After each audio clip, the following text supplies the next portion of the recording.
Bismillahirrahmanirrahim. Assalamualaikum warahmatullahi wabarakatuh. Hari ini kita akan belajar tentang metode klasifikasi neural network, dalam hal ini backpropagation dalam data mining. Nah, sebagai pengantar, mungkin ada beberapa orang yang baru mendengar istilah backpropagation. Maka untuk menjelaskan backpropagation, saya mulai dengan menjelaskan dulu tentang neural network. Oke, neural network biasanya familiar dengan istilah NN atau bisa juga ANN yang merupakan kepanjangan dari artificial neural network. Nah, backpro itu sendiri merupakan salah satu algoritma dalam ANN.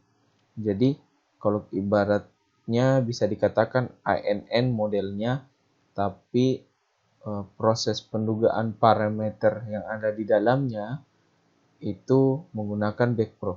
Jadi kalau mau dipadankan seperti regresi misalnya, regresi modelnya penduganya adalah OLS, maka dalam ANN modelnya ANN penduganya adalah backpro. Nah, dalam ANN ada istilah arsitektur jaringan yang kira-kira seperti ini tampilan arsitektur jaringan itu. Nah, arsitektur jaringan biasanya itu dibagi 3 bagian. Ada input layer, kemudian ada hidden layer, ada output layer. Oke. Jadi kalau dalam analogi regresi, ini X-nya sebagai input, kemudian ini Y-nya sebagai output.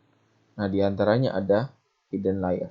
Jadi kalau kita punya X-nya sampai 3, maka kita akan punya 3 lingkaran melambangkan covariatnya. Oke. Hidden layer juga ini bebas saja jumlahnya mau berapa, disesuaikan dengan kebutuhan analisis. Nah, terakhir ada output layer. Jadi di sini nanti nilai Y atau kalau mau disamakan lagi dengan regresi, ini seperti prediksi, nilai prediksinya dari model ANN ini. Oke, selain ada 3 bagian, input layer, hidden layer, output layer, dalam jaringan NN yang dibilang parameter utamanya itu adalah bobot. Kalau pada model ini itu ada bobot W di sini ya. Itu ada bobot dari X ke hidden layer, kemudian ada juga bobot dari hidden layer ke output. Oke, jadi ada 2 bobotnya. Biasanya notasinya adalah W atau V. Jadi bobot ini mengikuti garis-garis penghubung antara X dan hidden layer. Misalnya ini ada W41, W32, seterusnya. Kemudian dari hidden layer ke output juga ada bobot yang mengikuti arah panahnya atau garisnya. Nah, setelah bobot, ada lagi dalam komponen dalam ANN itu namanya adalah fungsi aktivasi. Nah, ini bentuk ANN paling sederhana. Jadi ada X, kemudian menghubungkan ke Y, ini tanpa hidden layer ya. Y, kemudian ada W1, W2, W3, dan B. Oke. Nah, sini perhatikan, net ini adalah untuk menghitung hidden layernya. Biasanya dalam NN itu sederhana saja, hanya tinggal B ditambah X kali W. Oke, hanya tinggal X kali W, X ini kali W3, X ini kali W2, X ini kali W1. Nanti tinggal dijumlahkan dengan B. B-nya konstan. Nah, ini akan menghasilkan suatu nilai yang pastinya tidak akan langsung ke bentuk Y. Jadi ingat, kalau kita melakukan klasifikasi, maka bentuk Y-nya kan kategorik. Dalam artian 0 dan 1, 0, 1, 2. Nah, net nanti yang di sini, bisa dibayangkan saya dari rumusnya, tentunya tidak akan langsung menghasilkan 1, 2, 0. Dia akan menghasilkan bilangan numerik. Nah, untuk mengkonversi dia ke kategorik, maka kita butuhkan fnet atau yang namanya fungsi aktivasi. Fungsi aktivasi ini sendiri bentuknya banyak. Ini hanya salah satu contoh saja, misalnya biner. Jadi jika X di sini maksudnya net ya. Jadi jika netnya kurang dari sama dengan 0, kita setting nilai prediksinya 0. Jika X-nya lebih dari 0, kita setting nilai prediksinya 1. Jadi Kira-kira fungsi aktivasi ini fungsinya adalah mengkonversi net untuk menjadi suatu nilai prediksi yang sesuai dengan nilai responnya. Selain undak biner ini, ada hard limit, ada juga threshold. Kalau tadi diperhatikan, ini cut off-nya 0, maka kalau threshold itu cut off-nya theta. Jadi kita boleh mengambil sembarang nilai, misalnya kurang dari 2, lebih dari sama dengan 2, kurang dari min 1, lebih dari sama dengan min 1. Oke. Ini yang biasanya umum saja, dan masih banyak fungsi aktivasi yang lain. Nah, dari model komponen-komponen ANN yang sudah dijelaskan sebelumnya, ada beberapa hal yang perlu saya jelaskan sebelum kita lanjut. Yang pertama adalah masalah jumlah hidden layer yang di sini. Kalau ada pertanyaannya adalah berapa jumlah hidden layernya. Kalau X-nya jelas ya, sebanyak X yang kita punya inputnya. Y-nya juga sebanyak Y yang kita punya. Nah, hidden layernya berapa jumlahnya? Maka untuk menjawab jumlah terbaik, itu seharusnya dilakukan simulasi. Jadi artinya, katakanlah di ujung sini parameter kita adalah errornya, maka kita dicoba saja secara melakukan simulasi, berapa jumlah hidden layer sehingga errornya minimum. Itu satu. Kemudian komponen fungsi aktivasi, kan fungsi aktivasi kan banyak. Maka apabila misalnya ini adalah kasus penelitian skripsi, maka gunakanlah fungsi aktivasi lebih dari satu. Oke. Kemudian sama seperti hidden layer, jadikanlah error sebagai patokannya. Jadi pilihlah misalnya hard biner, kemudian hard limit, biner hard limit, hitung MSI-nya berapa, kemudian fungsi biner threshold hitung MSI-nya berapa. Nanti yang MSI-nya terkecil itulah yang terpilih sebagai fungsi aktivasi. Nah, itu tadi untuk ANN-nya. Sekarang kita masuk ke backpropagation. Seperti saya jelaskan, backpropagation ini adalah algoritma dalam ANN, tentunya untuk menduga bobot, karena parameter dalam ANN ini adalah bobot. Nah, dalam melakukan backpropagation, ada beberapa hal yang harus dilakukan. Misalnya kita forward propagation dulu, habis itu perambatan balik, baru perubahan bobot bias. Nah, rumusnya agak panjang dan agak sulit mungkin dijelaskan melalui video ini, sehingga nanti akan dilampirkan dalam material Google Classroom. Tapi bisa dilihat sekilas rumus apa yang akan nantinya digunakan. Nah, sebelum masuk ke formulanya atau rumus untuk menghitung backpropagation, ini gambaran arsitekturnya. Jadi kalau dalam NN, sebelum kita mulai, kita harus jelas dulu arsitekturnya bagaimana ya. Jadi misalnya ini input, ini hidden, ini output. Kemudian di input ke hidden itu ada pembobot V, kemudian dari hidden ke output itu ada pembobot W. Nah, di hidden sini itu sudah ada fungsi aktivasi. Jadi setelah menghitung hidden, konversi lagi dengan fungsi aktivasi, baru setelah itu masuk ke sini, hitung nilai output, kemudian dikonversi lagi dengan fungsi aktivasi. Nah, ini algoritmanya. Ini untuk feed forward. Secara umum intinya adalah yang ini, Zin itu sama dengan V0-nya atau konstannya ditambah dengan Xi kali Vij-nya. Jadi kalau dari gambar mungkin mudah untuk Z1 itu berarti adalah 1 ditambah X1 dikali V11, kemudian ini adalah yang ini dikali VI1 dan seterusnya. Oke. Jadi cuma ini ditambah baru ini kali ini masuk ke sini, tambah ini kali ini masuk ke sini, ini kali ini. Itu saja feed forward. Jadi artinya kita jumlahkan terus dari sini baru ini lagi untuk Y1 berarti ini 1 ditambah ini 1 berarti ditambah Z1 kali W11, Y1 kali ZJ kali WJ yang ini. Oke. Itu saja feed forward. Jadi sampai kita dapat nilai Y. Jangan lupa jika sampai di hidden layer itu ada fungsi aktivasi. Nah, nanti kita lihat fungsi aktivasi apa yang diberikan. Nah, misalnya ini biasanya dia berketerangan adalah sigmoid.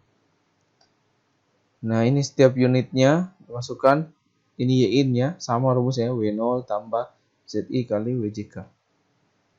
Oke, setelah itu nanti dapat IK FYNK. Nah, nanti ini Fnet ya, ini maksudnya Fnet. Nanti ini dihitung MSI-nya, berapa selisih antara prediksi dan sebenarnya. Baru kita masuk ke perambatan balik atau back propagation. Nah, ini ada rumusnya, nanti tinggal dilihat saja di contoh. Lanjut. Ini lagi rumusnya, ada D in J, kemudian ada delta in J, kemudian ada delta J, kemudian ada delta VJK, V0J. Ini semua kita hitung dalam rangka untuk melakukan update bobot. Jadi kalau di Backpro, misalnya kalau dilihat tadi di gambarnya, ini biar mudah jelaskan. Kan tadi sudah maju dari sini, maju sampai ke sini, satu. Sekarang mundur, berarti mundur dari sini, mundur ke sini dulu. Nah, berarti yang diupdate bobot pertama itu low W. Ya kan? Setelah itu mundur lagi, update bobot ke V, habis itu maju lagi. Begitu seterusnya secara berulang-ulang. Oke, ini sudah Backpro yang ke E. Nah, ini untuk perubahan bobot yang harus diingat. Ini simpel saja sebenarnya. Itu adalah WJK baru. Ya, ingat seperti saya jelaskan tadi, ada dua yang diupdate, ada W, ada V. Untuk W baru itu W lama ditambah delta WJK. Delta WJK sudah kita hitung tadi. Ini rumusnya, delta WJK. Oke. Kemudian VJ baru adalah VJ lama ditambah delta VJ. Jadi ini delta VJ. Oh ini. Misalnya notasi harusnya delta VJ. Sama. Habis itu dilihat kondisi berhenti. Nah, untuk kondisi berhenti dalam ANN itu ada dua komponen. Bisa menggunakan epoch. Epoch itu sama dengan iterasi. Bisa juga menggunakan error. Jadi nanti tinggal dipilih saja. Nah, untuk berikutnya akan dilakukan ilustrasi menggunakan contoh Excel dan R. Oke, kita lanjut ke ilustrasi Excel. Sebelum kita mulai, ada beberapa hal yang disampaikan. Pertama, ilustrasi Excel tidak akan dilakukan secara detail karena mempertimbangkan durasi waktu dan banyaknya paket data nanti yang akan digunakan. Sehingga nanti Excel-nya akan di-share juga di bagian material Google Classroom. Cuma kita akan tampilkan atau jelaskan beberapa komponennya saja secara singkat. Misalnya yang pertama, ini adalah data yang kita gunakan nantinya. Jadi ini X, X1, X2, kemudian Y-nya itu adalah T di sini. Jadi perhatikan X-nya ada 00, kemudian Y-nya adalah 0. X-nya 0, X2-nya 1, Y-nya adalah 1. Jadi Y-nya ada dua kategori, ada 0 dan 1. Nah, sebelum mulai, langkah pertama adalah inisiasi bobot awal. Jadi inisiasi bobot awal itu misalnya seperti saya bilang bobotnya ada dua ya, ada V dan W. Oke, jadi yang V diinisiasi dulu. Ya, V, kemudian ada V0 untuk konstannya, ini juga sembarang. W juga diinisiasi, kemudian ada W0. Nah, hal lain yang perlu diinisiasi juga nilai alfa. Misalnya alfa ini learning rate ya. Learning rate-nya kita beri nilai sembarang saja. Boleh 1, 0,5. Oke, setelah itu langkah 2 adalah ini saya beri tanda epoch 1, iterasi 1. Kemudian perhatikan dalam Backpro itu ada sebenarnya istilahnya batch, mini batch, stochastic gradient descent. Jadi dalam ilustrasi ini adalah pakai stochastic gradient descent ya. Artinya iterasinya selain dalam iterasi 1 itu dihitung per data. Jadi dihitung dulu data ke 1, baru lanjut lagi setelah data ke-1, data kedua, data ketiga, data keempat, baru masuk ke epoch 2 atau iterasi 2. Nah, ini untuk data pertama, set in itu mudah saja, bisa nanti dicek rumusnya. Tinggal dilihat, nah ini ternyata adalah hanya tinggal V0 dan seterusnya. Nah, setelah ketemu Z in, ingat kita masih lakukan feed forward ini ya. Feed forward, FZ in. Nah, FZ in ini kita pakai sigmoid. Sigmoid kira-kira bentuknya seperti ini. Tinggal dicocokkan. Nah, setelah itu yin yang ini. Oke, dapat yin. Jangan lupa dirubah jadi fungsi aktivasi sama sigmoid juga. Terus dihitung MSI-nya dengan data pertama. Kita lihat masih belum bagus ya, masih 0,8 kesalahannya. Maka ini kan baru forward. Kita masuk ke perambatan balik, backpropagation, langkah 3 yang ini. Nah, itu tadi di slide banyak sekali rumus dihitung mulai dari D, delta W, D in, delta 1, nanti tinggal dicek saja rumusnya di Excel yang diberikan, itu dapat dari mana saja dan dicocokkan dengan PPT ya. Nah, setelah itu masuk ke langkah 4, uji optimal bobot. Uji optimal. Untuk mengupdate bobot. Nah, untuk update bobot bisa dilihat juga rumusnya ini. Langkah 4, jadi bobotnya ada 2 ya, ada W, ada V, maka ini untuk update W. Ini juga untuk update V. Oke. Sekian, berikutnya kita akan lanjut ke ilustrasi R. Sekarang kita akan melakukan ilustrasi backpropagation menggunakan software R. Adapun package yang digunakan itu Caret dan Neural Net. Caret untuk confusion matrixnya, sedangkan Neural Net untuk backpropagation-nya. Adapun data yang kita gunakan adalah Iris yang kita coba running. Ingat sekali lagi dalam melakukan klasifikasi kita harus memastikan bahwa data Y-nya sudah dalam bentuk faktor. Oh ya, ini sama seperti sebelumnya, programnya saya bagi menjadi 4 bagian ya. Bagian mulai dari input data, kemudian pembagian data, training, testing. Kalau di sini dilihat saya ambil 75-25 ya. 75 training, 25 testing. Tinggal bisa kita running. Oke, setelah itu dapat, kemudian kita masuk ke model NN-nya. Nah, bisa diperhatikan kalau model NN-nya seperti ini. Ini model NN-nya.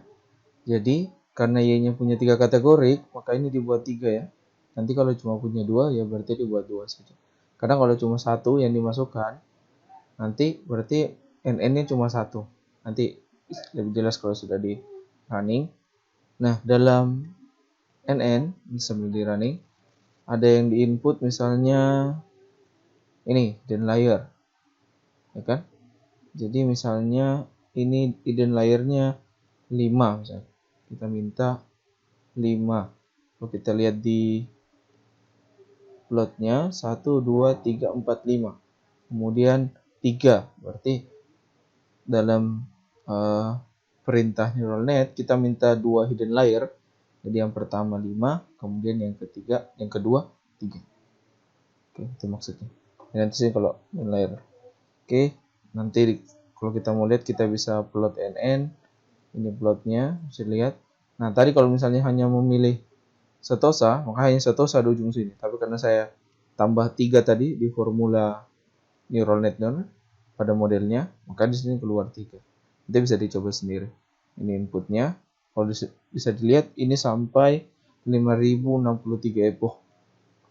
Oke, errornya sudah sangat kecil 0,008. Oke, kemudian kita masuk ke prediksi. Ini tinggal ini. Predict, running. Kemudian ini untuk mengkonversi prediksinya ya. Karena kalau diperhatikan, misalnya saya running predictnya, kan ini masih angka-angka dalam Fnet ya, masih dalam net. Jadi ini kita konversi, caranya adalah kan ini ada 3 kategori, versicolor, setosa sama virginica. Jadi misalnya ini baris kedua, kalau kita perhatikan, jadi cara memilihnya ini masuk di mana? Setosa kah, versicolor atau virginica? Perhatikan setosa nomor 1, versicolor nomor 2, virginica nomor 3. Kita lihat nanti mana yang paling besar. Oh, berarti ini paling besar di nomor 1. Berarti baris 2 itu adalah setosa. Itu maksudnya. Jadi, makanya di sini ada sintaks apply pred untuk baris, makanya 1, which max. Jadi dicari mana maksimum. Kalau di maksimum di 1 berarti tebakannya 1. Kalau maksimum di 2 berarti tebakannya 2. Oke. Nah, ini di running. Setelah di running, Maka ini tinggal kita buat confusion matrix untuk melihat akurasinya. Nah, kalau dilihat ini sudah akurasinya sudah keluar. Jadi ada satu yang salah ya. Jadi posisinya adalah dia itu versi color 2, tapi diprediksi menjadi Virginica saja. Makanya koreksinya 0,973. Oke, sekian. Terima kasih.